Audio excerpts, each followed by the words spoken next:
तारीफ वो जो गैर करे। जनाब ये अहले हदीस और देवबंदी, ये जो मसूद है, तारक मसूद, और ये जो दूसरा जेल में मरताद है, इनकी अपनी ज़बानी सुनने के देवबंदी कब बने।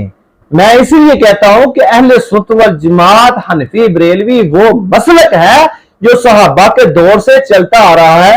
ये देखिए, ये सुने। देवबंदी फिरका तो आज से 150-200 साल पहले पैदा हुआ है, तो इससे पहले तो ये फिरका था ही नहीं, तो जो फिरका बाद में पैदा हुआ हो वो सही कैसे हो सकता है कि रसूलुल्लाह सल्लल्लाहु अलैहि वसल्लम की मुबारक जिंदगी में सहाबा इकराम की जो अकीदत सुने इसकी भी सुने। वो अकीदत आज अगर आपने किसी में देखनी है तो वो बरेलवी मकतब के लोग।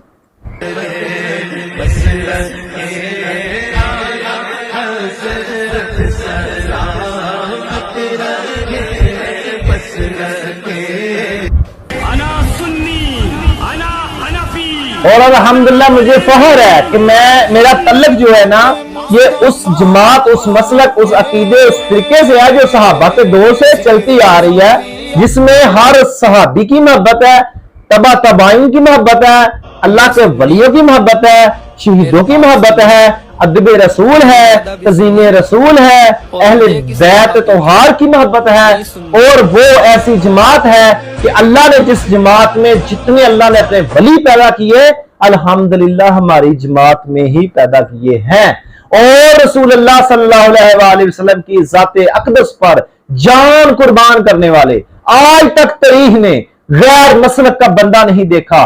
जब भी नबूवत से रिसालत पर पहरा देगा, जब भी अपनी जान का नजराना देगा, हतबे नबूवत के कानून पर जो डाका जब पड़ जाए, तो जो बंदा रसूलुल्लाह सल्लल्लाहु अलैहि वसल्लम की हतबे नबूवत पर पहरा देगा, याद रखना उसका तल्लक सिर्फ अहले सुन्नत व जमात हनफी बरेलवी मसलक से होगा।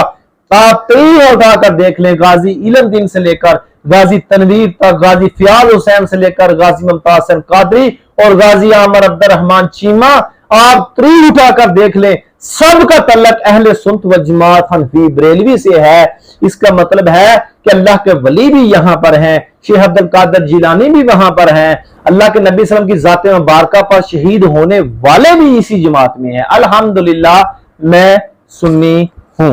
अना सुन्नी, अना हनफी, अना बरेलवी, अल्हम्दुलिल्लाह। मुस्तफा पढ़ के